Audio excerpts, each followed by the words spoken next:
It's Saturday, March 1st, around 1:30 p.m. West Coast time. So Vladimir Zelensky left the United States, went to the UK, received a very warm welcome and a hug from the UK Prime Minister. And a very large shipping fuel company out of the Netherlands, I believe, has said that based on Donald Trump and J.D. Vance's treatment of Vladimir Zelensky yesterday in the Oval Office, they will no longer be refueling ships from the United States, including American military submarines. And French President Macron said that he is now open to using France's nuclear arsenal as a deterrent to protect other countries throughout Europe if the United States appears as though they will not continue to be willing to do so. What does all this mean? In real time, we are seeing the Western world reorder itself, removing any reliance on or alliance with Donald Trump's United States of America. They are reordering. They are shuffling the deck. They are figuring out how to protect themselves and defend their allies in the absence of the United States. And I hope they do it. I hope they figure it out. And I hope that Europe supports Zelensky in Ukraine, and that Zelensky in Ukraine and Europe defeat Vladimir Putin and Russia without any further assistance from the United States. If they are able to do that,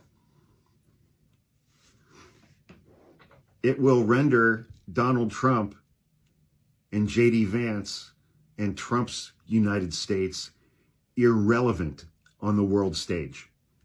It will render Trump and J.D. Vance utterly irrelevant on the world stage. Because Europe and Ukraine and Zelensky can just look over here and be like, we didn't need you guys anyway, run along. Run along.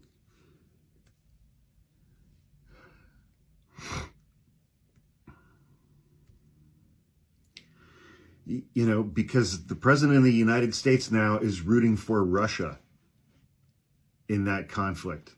The president of the United States is rooting for Vladimir Putin and is trying to actively pull the legs out from under one of our allies who is invaded.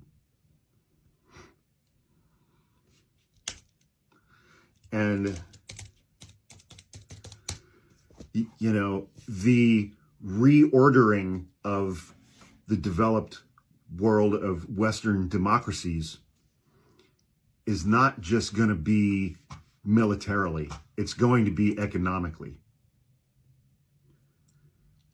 And, you know, because apparently now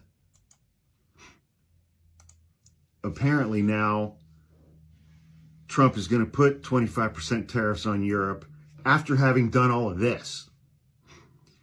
And the 25% for Europe, the 25% tariffs for Mexico and Canada were supposed to kick in this week. I guess that got kicked another 30 days. But so it's like we haven't formally withdrawn from NATO. The president doesn't have the statutory authority to do that.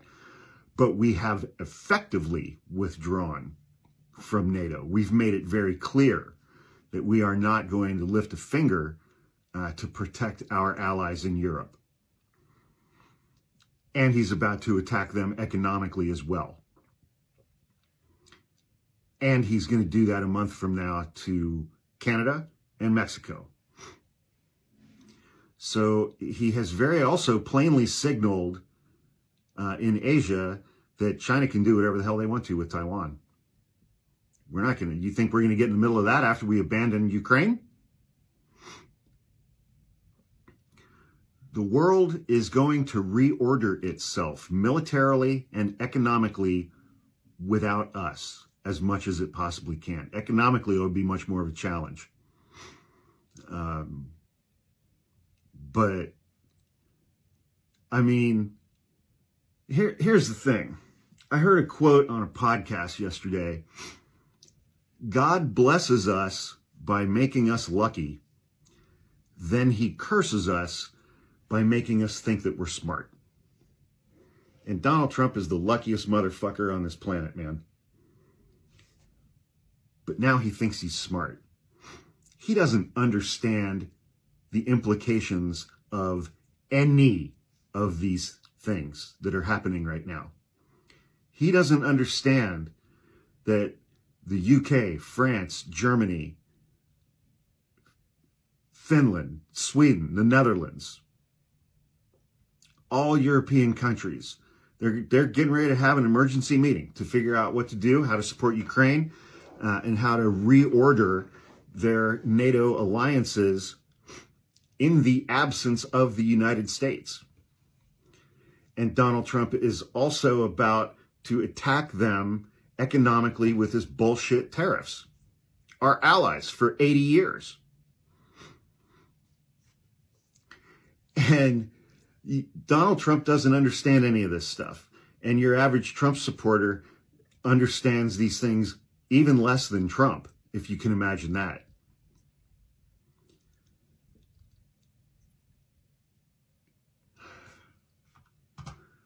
And again, I will reiterate, the biggest mistake that I made in the 2024 election is dramatically underestimating the number of absolutely fucking stupid people in this country who vote.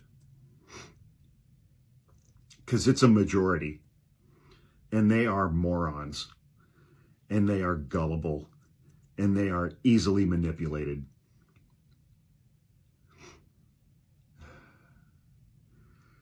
And they're racist and bigoted and misogynistic and homophobic and transphobic, and they hate disabled people.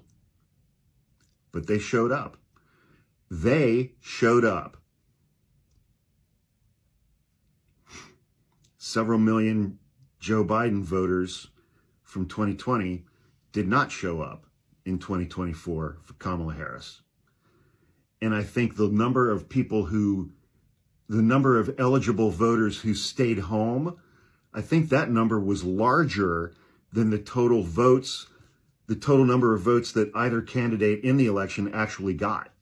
I think Trump had 77. I think Kamala had somewhere around 74, 75, something like that.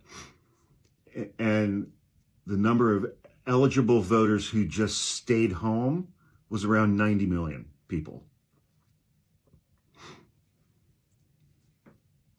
And here we are. 80 years of peace and prosperity between the United States and Europe out the fucking window. We're not even done with week 6.